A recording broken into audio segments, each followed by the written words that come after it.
Donc le Christ est le Rédempteur de l'homme. Dieu, le Père, est plein de miséricorde. Il désire pardonner l'homme. Mais pour cela, comme vient de le dire Père Bernard, l'homme doit se reconnaître pécheur. Et c'est là qu'intervient l'Esprit Saint.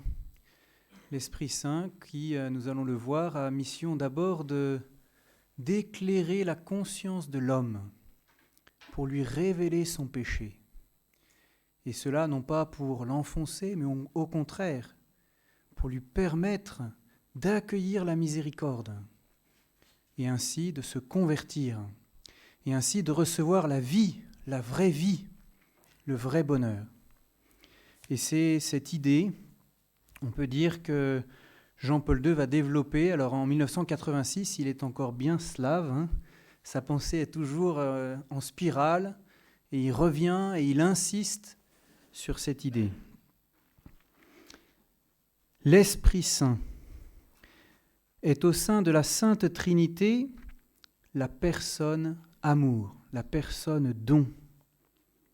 Il est celui qui donne la vie, celui par qui Dieu se communique aux hommes. Il est la lumière des cœurs qui manifeste le péché dans la conscience de l'homme et en même temps l'oriente vers le bien, le salut, la sainteté. Il vient affermir l'homme intérieur, lui permettant de se trouver dans le don désintéressé de lui-même. Voilà résumé en quelques mots cette très belle méditation que nous livre saint Jean-Paul II dans son encyclique sur le Saint-Esprit, Dominum et Vivificantem, publiée en la solennité de Pentecôte le 18 mai 1986, qui se trouvait être aussi le jour de son 66e anniversaire. Une méditation qui vient du plus profond de son cœur de pasteur, soucieux du salut des âmes. Le salut des âmes me semble être effectivement le but profond de l'encyclique, éclairer les âmes sur le rôle déterminant du Saint-Esprit dans la réalisation de leur salut. Jean-Paul II, poursuivant son travail d'interprétation authentique du Concile Vatican II, partage avec ses lecteurs, à qui il s'adresse de façon très paternelle, le fruit de sa relation de longue date avec l'hôte divin de son âme, celui qui, depuis le jour de notre baptême, demeure au plus intime de notre cœur. Après un bref tour d'horizon du riche enseignement que nous livre l'encyclique, je vous proposerai 3 images qui me semblent l'illustrer et qui nous aideront à bien l'assimiler. Donc, il me semble que de Dominum et Vivificantem, on peut retenir 3 convictions auxquelles Jean-Paul II consacre chacune des 3 parties de son texte. La conviction qui ressort de la première partie de l'encyclique est que le Saint-Esprit est une personne. Il est l'Esprit du Père et du Fils donné à l'Église. C'est le titre de sa première partie. Cette conviction, Jean-Paul II ne nous la partage pas comme une savante réflexion théologique, mais pour connaître l'Esprit Saint, il nous conduit à la source, Jésus. C'est Jésus qui nous parle le mieux de l'Esprit Saint, en particulier dans le magnifique discours après la scène que saint Jean a eu la grâce de retenir et l'inspiration d'écrire. L'Esprit Saint enseigne, rappelle, témoigne, éclaire, suscite la foi, guide l'esprit de l'homme, prolonge l'œuvre du Christ, autant d'actions éminemment personnelles. Il possède des noms propres, esprit de vérité, paraclet. Les apôtres sont invités par Jésus à collaborer avec lui. En nous dévoilant les liens qui unissent dans la réciprocité le Père, le Fils et l'Esprit Saint, Jésus nous conduit à connaître que dans sa vie intime, Dieu est amour. Communion d'amour entre le Père, le Fils et l'Esprit Saint. Dans l'Esprit Saint, la vie intime de Dieu amour se fait totalement don. L'Esprit Saint est, nous dit Jean-Paul II, l'expression personnelle d'un tel don de soi. Il est personne amour, il est personne don. Il est le don que Dieu fait de lui-même pour notre salut, don initial dans la création, don renouvelé dans la rédemption, don confié à Marie et à l'Église pour notre sanctification. Et cependant, à partir de la chute originelle, le péché n'a cessé de s'opposer à la présence de l'Esprit de Dieu dans la création et surtout de s'opposer au don que Dieu fait de lui-même à l'homme pour son salut. Alors Jean-Paul II énonce l'idée centrale de son texte, qui s'appuie sur le verset difficile du chapitre 16 de l'Évangile selon saint Jean, où Jésus nous présente l'Esprit Saint comme celui qui établira la culpabilité du monde en fait de péché, en fait de justice et en fait de jugement. Avec insistance, avec un sens aigu de sa responsabilité devant Dieu, Jean-Paul II, à la suite de Jésus, présente la mission de l'Esprit Saint de mettre en lumière le péché du monde, éclairer l'homme sur son péché, non en vue de le condamner, mais en vue de le sauver de la damnation, en vue de lui communiquer la grâce de la conversion. C'est un petit peu, pour prendre une image, comme quand frère Xavier, lorsque nous étions novices, nous apprenait à faire le ménage. Eh bien, il avait besoin de commencer, et je crois que c'est toujours comme ça, par nous apprendre à voir la poussière. Parce que nous, les frères, on a du mal à voir la poussière. On avait. Et c'est important, pour bien faire le ménage, de voir la poussière. Une fois qu'on a vu la poussière, eh bien, on va pouvoir bien dépoussiérer les meubles. Voilà, eh bien. La déplacer, oui. Voilà. Mais en l'occurrence, l'Esprit Saint donc, nous éclaire pour que nous voyions notre péché afin que nous puissions bien le nettoyer. Et il fait aussi du ménage. Cette mission s'appuie sur la valeur rédemptrice du sacrifice du Christ. L'Esprit Saint montre la croix qui, d'une part, révèle l'horreur et la profondeur du péché, et d'autre part, en constitue le remède assuré. La mission de l'Esprit Saint est tout ensemble de mettre en lumière le péché, de manifester la rémission des péchés dans le sang de Jésus et de susciter la conversion du cœur. Il éclaire la conscience, il purifie la conscience, il vivifie et fortifie la conscience. Ainsi, dans cette manifestation du péché, nous découvrons un double don, nous dit Jean-Paul II, le don de la vérité de la conscience et le don de la certitude de la rédemption. L'esprit de vérité et le paraclet. Et cependant, ce don est offert à une liberté capable de le refuser. C'est tout le drame du dangereux péché contre l'Esprit Saint que Jean-Paul II prend le temps d'expliquer avec grande clarté à la fin de sa deuxième partie. Un tel endurcissement du cœur ferme à l'Esprit Saint l'accès à la conscience, qui peut en arriver à ne plus distinguer clairement le bien du mal, à perdre le sens du péché, c'est-à-dire le sens de l'offense commise contre Dieu. Reprenant saint Augustin, Jean-Paul II nous dit que pour sortir de cet amour de soi jusqu'au mépris de Dieu et suivre la route de l'amour de Dieu jusqu'au mépris de soi, le Paraclet se présente à nous comme le soutien indispensable dans le combat spirituel. Dans la 3e partie de son encyclique, Jean-Paul II nous engage à aller vers l'Esprit Saint qui donne la vie. Car une fois la lumière faite sur nos péchés, une fois le salut accueilli dans la joie d'un cœur renouvelé, le don de la conversion réclame un engagement persévérant de l'homme sur la route du bien qu'il ne saurait accomplir sans le soutien de la grâce.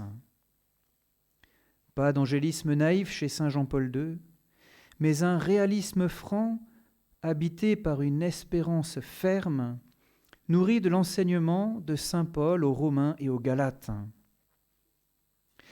Hélas, l'Esprit Saint rencontre dans le cœur de l'homme résistance et opposition. La chair, en ses désirs, s'oppose à l'esprit et l'esprit à la chair.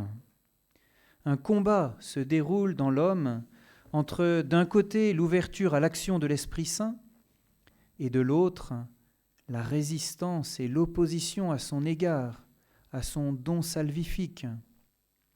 Qui sera victorieux ? Interroge Jean-Paul II. Et il répond : celui qui aura su accueillir le don avec un grand D.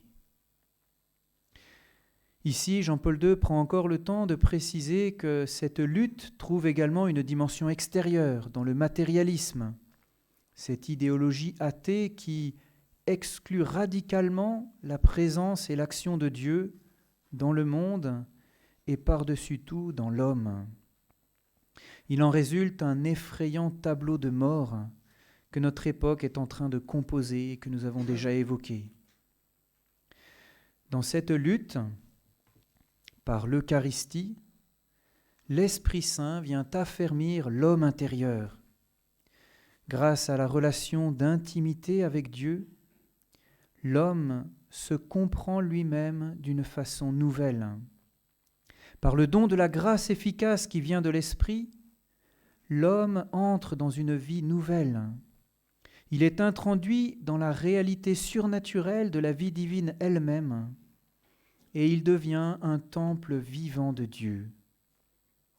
Sous l'influence de l'Esprit Saint, il mûrit, devient plus fort et toujours plus, selon les termes du Concile Vatican II, se trouve pleinement à travers le don désintéressé de lui-même. L'image, la ressemblance de Dieu qu'est l'homme depuis le commencement est ainsi pleinement réalisée. Mais cette méditation que nous livre Jean-Paul II ne doit pas rester au stade de l'étude intellectuelle. Il nous invite à en vivre, à aller vers l'Esprit Saint qui donne la vie, à ouvrir notre cœur au don qu'est l'Esprit Saint, à le rejoindre dans le sanctuaire de notre conscience par la prière, qui est, écrit-il, la manière la plus simple et la plus commune dont l'Esprit Saint, le souffle de la vie divine, s'exprime et entre dans l'expérience. Pour cela, afin de vous aider à mieux assimiler l'essentiel de ce que Jean-Paul II a voulu nous dire, permettez-moi de terminer en évoquant 3 images tirées de la parole de Dieu. La première, c'est Jésus ressuscité qui, le soir de Pâques, apparaît à ses apôtres au Cénacle. Il leur montre ses mains et son côté.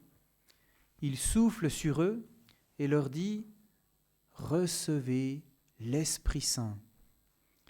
À qui vous remettrez les péchés, ils seront remis. » Jésus, au prix de son sacrifice offert sur la croix pour la rédemption du monde, obtient de son Père le don de l'Esprit Saint et nous le communique. De même qu'au commencement, Dieu avait mis en l'homme son souffle de vie, lui faisant dès l'origine le don de la conscience, Jésus inaugure la création nouvelle en soufflant sur ses apôtres. Le Fils de Dieu, rempli de puissance, réalise la promesse de son Père : « Je vous donnerai un cœur nouveau, je mettrai en vous un esprit nouveau, mon esprit. » Et cet esprit, les apôtres le reçoivent afin de remettre les péchés. Jésus inaugure ici le temps de l'Église. En confiant à ses apôtres le pouvoir de remettre les péchés, il confie à l'Église les sacrements du salut. Et c'est dans et par l'Église désormais que l'Esprit Saint agit, comme l'explique saint Pierre dans sa prédication du jour de Pentecôte, pour mettre en lumière le péché, pour annoncer le salut par la rémission des péchés et pour engager toute âme rachetée qui s'ouvre à la grâce sur le chemin de la conversion, pour enseigner aux hommes à se trouver dans le don désintéressé d'eux-mêmes, dans la vérité et dans l'amour. La deuxième image, c'est la conversion de saint Paul. Saul, s'appuyant sur ses bonnes œuvres, sur son jugement personnel, plein de lui-même et blessé par l'orgueil, pensait être saint. Et voilà que sur le chemin de Damas, à travers l'expérience mystique de la rencontre avec Jésus ressuscité, l'Esprit Saint se manifeste à lui comme une lumière venant du ciel qui l'enveloppe de sa clarté, qui manifeste à sa conscience l'étendue de son péché. Il se découvre comme recouvert d'une épaisse couche de poussière qui le rend aveugle. Comment réagit Saul ? Il ouvre son cœur à l'Esprit Saint. Il accueille la lumière de la vérité dans sa conscience. Il retrouve la vue. Puis, par le baptême, il est lavé de ses péchés dans le sang de Jésus et rempli d'Esprit Saint. Il retrouve des forces et va se trouver dans le don désintéressé de lui-même, en se donnant totalement à l'œuvre à laquelle le Seigneur le destine, allant jusqu'à souffrir pour le nom de Jésus. Quelle conversion extraordinaire peut opérer l'Esprit Saint dans un cœur qui s'ouvre à la grâce. Enfin, la troisième image qui nous aide à percevoir dans la prière méditative l'enseignement de Jean-Paul II, c'est la présence de la Vierge Marie debout au pied de la croix. Jésus offre à son Père le sacrifice de sa vie pour obtenir de lui le don de l'Esprit Saint. Le soldat ouvre le cœur de l'homme-Dieu et il en jaillit du sang et de l'eau, signe éloquent du don de l'Esprit qui purifie et qui donne la vie. La source de l'Esprit Saint, c'est le cœur de Jésus ouvert sur la croix. Or, au pied de la croix se tenait sa mère, la Vierge Marie, figure de l'Église, dont le cœur immaculé, tel un calice, recueille le flux de vie à sa source. Marie a été comparée à l'aqueduc qui achemine la grâce de sa source vers nos cœurs. Il me semble possible de la comparer encore à un réservoir qui non seulement achemine la grâce, mais en est rempli, comblé, et la laisse déborder du trop-plein de son cœur immaculé comblé de grâce. Dans l'auto-communication de lui-même, Dieu veut passer par Marie, Notre-Dame de toute grâce, comme nous la vénérons ici à Sens. Devant la croix, ou en présence du Seigneur réellement présent dans le Saint-Sacrement, que nous allons avoir la grâce d'adorer dans quelques minutes, sachons persévérer dans la prière avec Marie et recevoir de notre Mère les lumières de l'Esprit de vérité et la force de l'Esprit paraclet qui donne la vie, qui est le don qui vient au secours de notre faiblesse et qui permet de nous écrier libres, Abba, Père.